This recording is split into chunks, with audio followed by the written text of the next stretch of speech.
J'invite solennellement nos concitoyens, quelle que soit leur sensibilité et quel qu'ait été leur choix au premier tour, à nous rejoindre. Certains le feront pour faire barrage à l'extrême droite.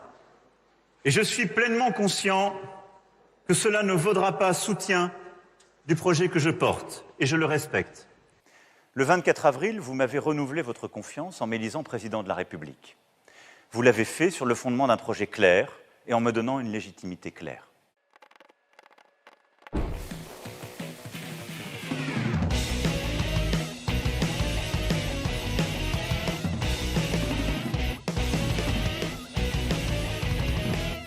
Oh, je suis pas content, c'est la canicule en France. Oui, c'est la canicule en France. 41 à Agen, 41 à Strasbourg, 40 dans la capitale, 42 pour Lyon et jusqu'à 43 degrés prévus à Nîmes. L'après-midi de samedi, il fera de 24 à 41 degrés. Le sud-ouest sera touché par des chaleurs, mais elles vont gagner aussi le centre et le nord-est avec aussi 37 degrés à Strasbourg. Donc on s'hydrate, très important. On se met à l'ombre, c'est très important. On se ventile, c'est très important. Et on positive. Vous pourrez jamais avoir aussi chaud qu'Emmanuel Macron. Non, mais je parle pas de ça. Je parle des résultats des élections. Emmanuel Macron a perdu la majorité absolue à l'Assemblée nationale, mais il conserve quand même une majorité relative. Hein, et c'est quand même un miracle aussi. Ah non, si, Emmanuel. Parce que vous n'avez même pas essayé.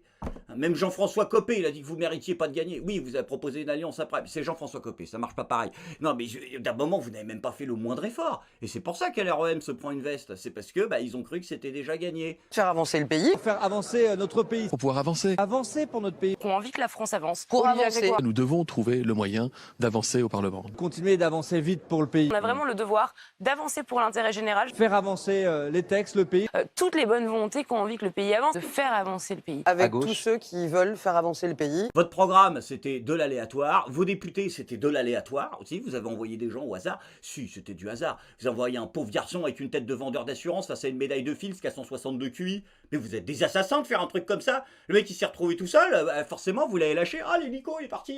Ouais, Chris, il t'a laissé l'hélico. Donc l'autre, il a improvisé une fois sur place, tu vois. Communiste, il a dit comme ça. Cédric Villani, extrême gauche. Faut lutter contre l'extrême gauche. Les gens ont eu peur, ça a marché. Mais quelle extrême gauche? Il a été député de la majorité, on dirait Gonzague Saint-Brie. Vous aviez pas une cartouche. Vous avez fait n'importe quoi. Je parlais même pas de votre tentative de clip pour les jeunes. Qu'est-ce que c'est que ce truc? Vous avez bricolé ça en 2 heures. C'est à peu près le temps que c'est resté en ligne d'ailleurs. On se demande bien pourquoi.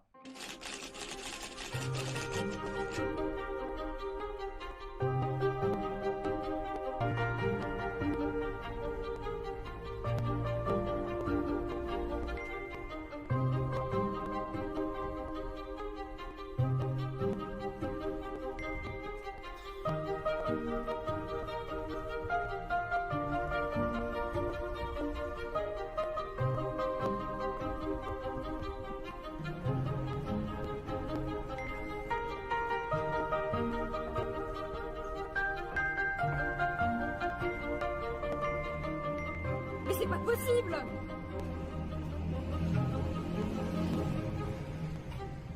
Ce truc est incroyable. Quand est-ce que vous allez comprendre que la priorité des gens, c'est pas de savoir s'ils pourront partir en vacances ce week-end à Marrakech en plein mois de février? C'est de savoir si ils vont pouvoir manger ce week-end, le 5 du mois, en plein mois de février. Vous allez aller jusqu'où dans le mépris de classe au bout d'un moment? Parce que non, mais pour l'instant, on vit encore ensemble. Il serait question de faire un truc quand même pour coexister. Non, je dis pour l'instant parce que si, ça va pas tarder à changer ça. C'est Valérie Pécresse, elle a dit, elle a visité là. Elle a dit c'est parti. Là, les premiers taxis volants, ils arrivent. Voilà, c'est ça, c'est le nouveau projet de la bourgeoisie. C'est-à-dire, ils vont nous survoler maintenant, comme directement. C'est des pauvres, on dirait des vrais. Après, je sais qu'il y a des gens à la nupe qui sont dégoûtés parce qu'ils disent ouais, on aurait pu faire plus, on aurait pu faire plus. Non, arrêtez, non mais ça va, vous êtes allé jusqu'en finale, c'est quand même vraiment pas mal d'aller en finale, hein, mais au bout d'un moment faut être réaliste. Je veux dire, il y a du budget, il y a un sponsor, il y a un sérieux, non mais c'était pas possible au départ. Hein, mais c'est Richard Ferrand, il vous a dit c'était pas possible, vous avez pas entendu Richard Ferrand? Il a dit, il y aura pas de cohabitation. Non, il a dit ça avant les élections, bien sûr, il a dit. Tu connais la définition du mot cohabitation, Richard? En cohabitation, il y a le mot bite. Non. Ah ça, je plaisante. Non mais c'est ça se trouve le mec il sait pas de quoi il parle. Hein. Ça se trouve il est en train de parler de ses futures conditions d'incarcération. Ben oui, il veut pas de cohabitation parce que c'est vrai que du coup t'es au chômage toi en ce moment. Donc, conformément à la promesse d'Emmanuel Macron, les ministres qui ont échoué à ces élections vont dégager. 3 soldats tombés au champ d'honneur qui quittent donc le gouvernement. Justine Bénin, qui va être remplacée a priori par une personnalité issue du MoDem. Brigitte Bourguignon, qui elle va être a priori remplacée par une personnalité issue de LR. Et Amélie de Montcalin, qui a priori va être remplacée par un ficus. Elisabeth Borne, qui est censée diriger la majorité, qui le fera. Qui dirige la majorité. Dirige. Voilà. Elisabeth Borne dirige. Elle digère peut-être cet échec. Oui. Alors je sais que certains ministres seront probablement très effrayés à l'idée de se retrouver confrontés au mot du chômage, c'est-à-dire à la réalité sociale que vous avez générée pendant 5 ans. Mais ne vous inquiétez pas. Non, franchement, vous allez retrouver du boulot. Quand on veut, on peut en France. Ah bien sûr. Si, ça roule tout seul. Regardez Jean-Michel Blanquer, il s'en sort très bien, Jean-Michel Blanquer, par exemple. Si, c'est Mediapart qui a révélé là que le président de l'université Panthéon-Assas avait été commandé de créer un poste sur mesure pour Jean-Michel Blanquer. Sur mesure. Un truc où il peut jouer à la corde à sauter, il fait de la boxe, il fait des fautes de français. C'est pour Jean Michmuche, c'est avec tes impôts. Ou alors, pourquoi ne pas carrément tenter l'option du freelance à la Marlène Schiappa, comme les Americans? D'ailleurs, elle devient quoi, Marlène Schiappa? Ça va bien en ce moment? Est-ce que vous aimez, par exemple, disons-le, une part de spectacle en vous, ou de lumière en vous, qui vous ferait pourquoi pas... Mais non, c'est pas péjoratif. Je plaisante. Je peux faire des blagues maintenant que je suis plus. Mais non, mais Ah oui, d'accord. Ah, il y avait pas de... Parce que moi, je pensais que tu faisais déjà des blagues, que quand même, tu savais un peu que c'était pour rigoler, que c'était du full nature. Bah, dis donc. J'avais peur qu'on te revoie plus dans les chroniques. Et je pense que j'étais pessimiste. On va passer un bon moment, à mon avis. Par contre, ceux qu'on risque de plus revoir dans les chroniques, c'est les Républicains, les pauvres. Ah bah c'est fini, là. C'est terminé. Non, ils rendent les clés. Bah, il a dit, Christian Jacob, il a dit c'est fini, les Républicains.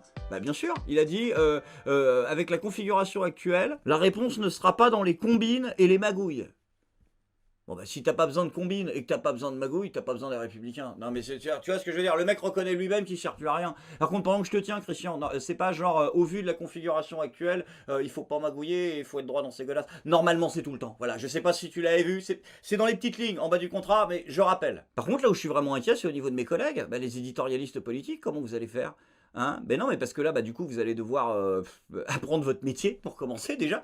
Ah bah si, parce que ça fait 30 ans que vous êtes entraîné à commenter le fait présidentiel, en pleine monarchie républicaine. Donc, je veux dire, au bout d'un moment, là, vous allez apprendre des notions, genre régime parlementaire, coalition politique, enfin, des trucs, vraiment, je sais, voilà. Je vous souhaite bonne chance. Et puisque je vous tiens un bon début, ce serait déjà de commencer par faire des graphiques corrects, parce que ça, c'est les résultats, donc, du second tour. Voilà, ça fait pas 577. Et je suis pas Villani. Par contre, ce que je remarque, et je suis pas Sherlock Holmes, c'est que vous avez genre juste oublié les petits partis. La prochaine fois, essayez de faire au moins semblant d'y croire un peu, qu'on s'y intéresse.